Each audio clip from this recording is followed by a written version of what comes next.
What's going on, everybody? My name is Vernon and welcome to my channel. So today I'm going to be talking about how I was able to own two cars, not one but two. I'm going to walk you guys through the process of how I went, my dealership experience, and maybe give you guys some helpful tips and tricks on like what to do when you guys go to the dealership and buy a new car. So my first car that I bought was a 2015 Honda Accord. It was my very first car. Like as soon as I got back from annual training with the military, I went straight and got to that car. And then secondly, about a year after that, I bought a 2017 Jeep Grand Cherokee. Now both of these cars I bought used. Both these cars I bought used. My Jeep, like I bought it in kind of a panic situation and I didn't get the best deal. So as looking back on this, I now have the experience to like kind of teach you guys, or at least give you guys some tips on how to do it, especially for some of you that are my age. I'm only 22 and I have two cars. So my first car was the Honda, and then now I have my 2017 Jeep. Both of them, they're both reliable cars. I haven't had any issues with them whatsoever. The dealership did mess me over like pretty bad, but I'll show you guys, I'll go through it and I'll tell you guys my experience about it. All right guys, we're rolling. So I'm gonna talk to you guys about how I was able to own two cars. So obviously for one, you have to have a job. You have to be financially stable. You have to be, working to obviously afford one car, let alone two. But in the process, I wasn't by myself. Like I didn't have any co-signers for both my cars actually. But my first car, was a 2015 Honda Accord Sport. It was priced at $16,995, roughly in that area, close to 17. It had 44,000 miles on it, and it was used as a rental car before I got it. So the car, we still use it today. It doesn't give me any problems whatsoever. Honda makes great cars, and you can drive them to the end of the world. But my dealership experience with Honda was honestly amazing. I bought my car from Community Honda out of Orland Park, Illinois. That car dealership, they're professionals, they do what you gotta do, and they're really straightforward with you. So I went in, I knew I had to put a good down payment, to get around the interest rate that I wanted. So I ended up putting $4,000 down, and I got an interest rate of 8%. And then I was full-time at the time, I was a customer service representative for the company that I work with now. And I was making about, I want to say at the time I was making $11 an hour. But also at the time, I didn't have to pay any rent. I was still living with my mom. I was able to, pay my car and then just worry about that. And then I help out with my mom with rent here and there. But I didn't really have to support anything else besides my car and my insurance at the time. So at 22 years old, insurance for me, for my first car, was more than the actual car note that I was paying. So like I said, it was around $16,995. I got it for an interest rate of about 8.9% with Ally Financial. And I was making monthly payments of about $345 a month. So that's not too bad, especially not now, especially for your first car. But at the time, a 20-year-old, I was paying about $385 a month for insurance. That was insane. Keep in mind, I did this all on my own. I didn't ask my mom.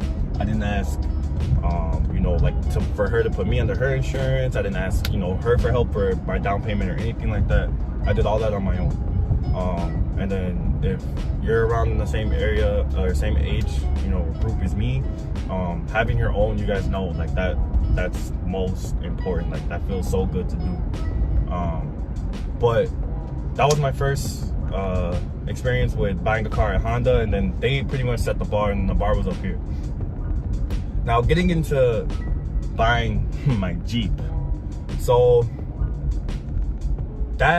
my Jeep experience was probably one of the worst experiences at a dealership that you could probably get. But so here's the thing. So dealerships, they're out to get you. Okay, they gotta make a quick buck. You know what I'm saying? They gotta, do what they gotta do to, get their dollars. So going into the dealership, I went to South Chicago Dodge on the south side of Chicago. If those of you who know where that's at, that's 71st and Western. Well, right after 71st and Western, Southwest Highway and Western. So I went there looking for a Jeep. At the time, I wasn't, to be honest with you guys, I was not prepared. I was not prepared one bit.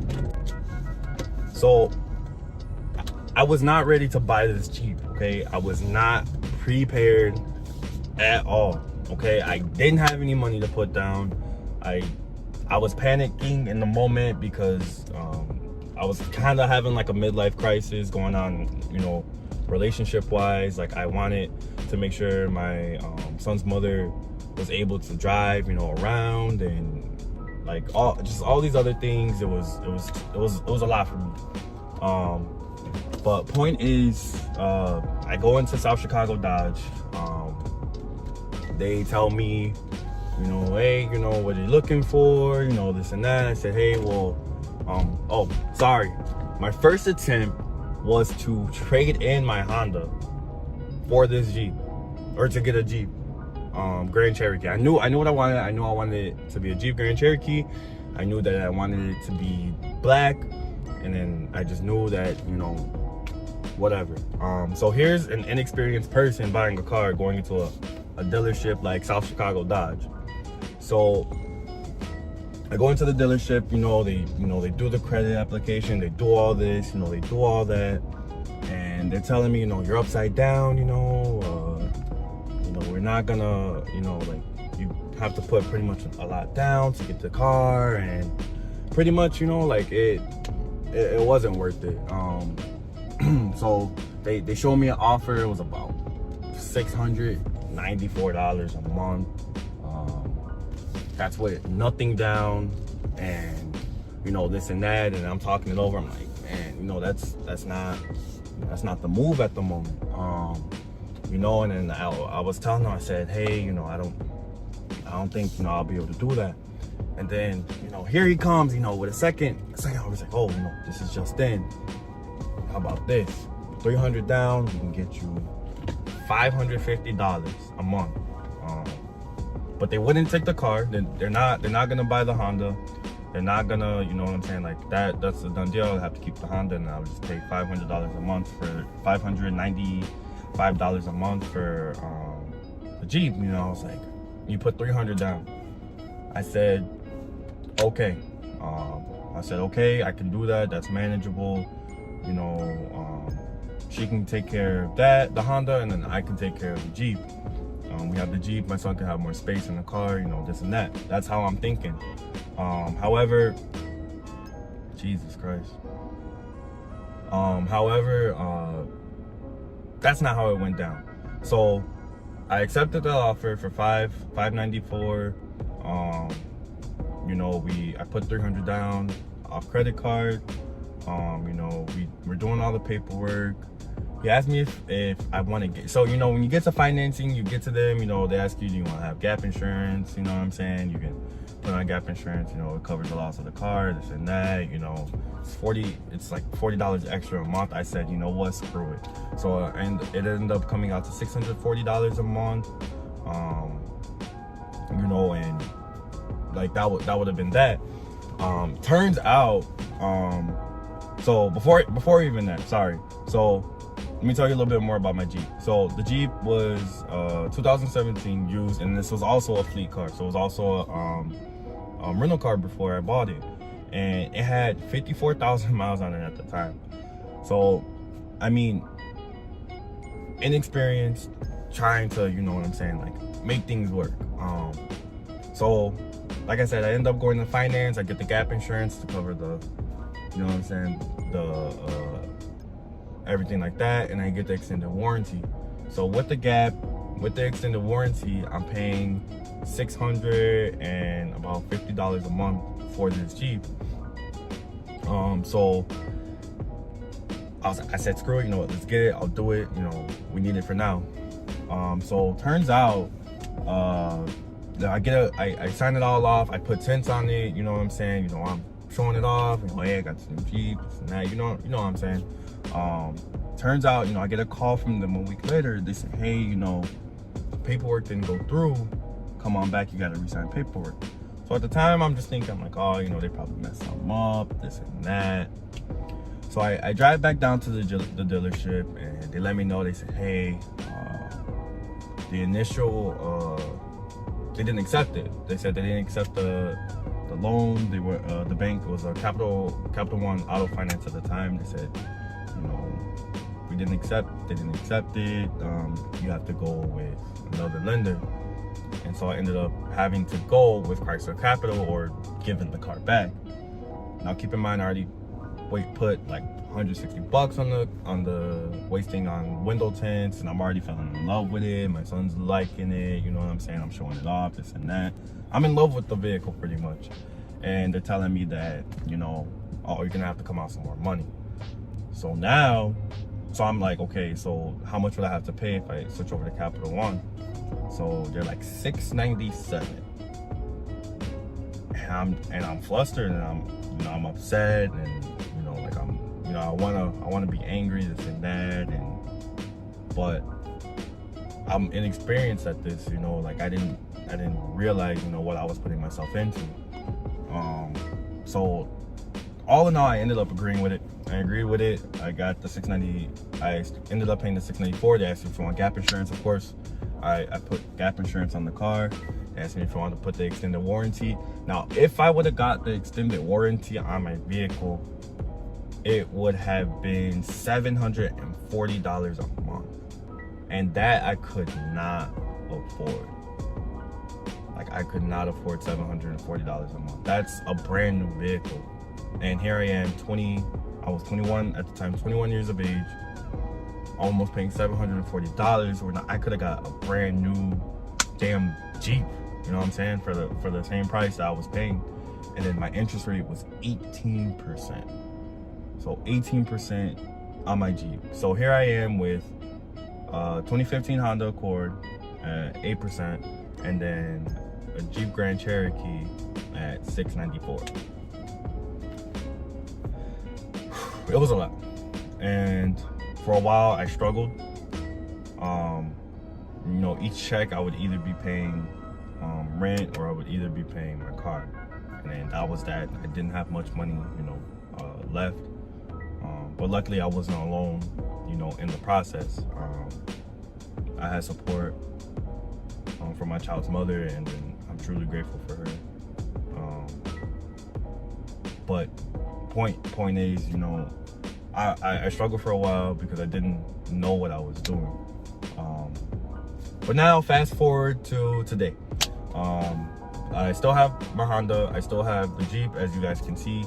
I'm actually paying $481 for my Jeep right now, and then my Honda's down to $281, I believe. You know, with refinancing, and then the Civil Relief Act and everything like that. I've been able to save up on money, or save up on my car loans, and I'm ahead. I'm happy to say I'm ahead in both loans at this point. So that's how I'm able to have two cars. That's how I got into this situation to have two cars. But looking forward, have I learned my lesson? Absolutely not. So in about 3 to 4 months, I will be either trading in the Honda or trading in this to buy a brand new, see, I learned my lesson this time, but I will be buying a brand new Dodge Charger. So it'll be a 2020 or 2019. With everything going on in the world, car prices are extremely cheap. No one's been buying cars this year because of the pandemic. No one has the money for it. I've been fortunate enough to be able to have saved money and be ahead in all my finances. I've been able to knock out credit card debt. I've been able to, you know, I've been fortunate enough to take advantage of the situation that's going on. So within a few months, I will be trading in one of these two for a 2020 Dodge Charger. Now I don't know whether or not I'm getting the RT or if I'm getting the SRT Scat Pack. I do not know. They're about $4,000 to $6,000 price difference. It all depends. You know, you can get like a RT Daytona, the 5.7 Daytona, for the same price as like a base Scat Pack. So if you weigh your options, you know, we'll see how good the rest of the year's to me. But you guys let me know what you guys would rather see on the channel. But I just appreciate you guys like being able to take this ride with me. We'll see how the rest of this 2020, you know, ends up. You know, just everyone be safe, stay safe out there, and be fortunate, you know, that it could be a lot worse. So I hope you guys enjoyed. Leave a comment, like, subscribe for more content. I know you guys are going to see that 392 or that 5.7, whichever we get to, and then, you know, I got some great ideas for content for that.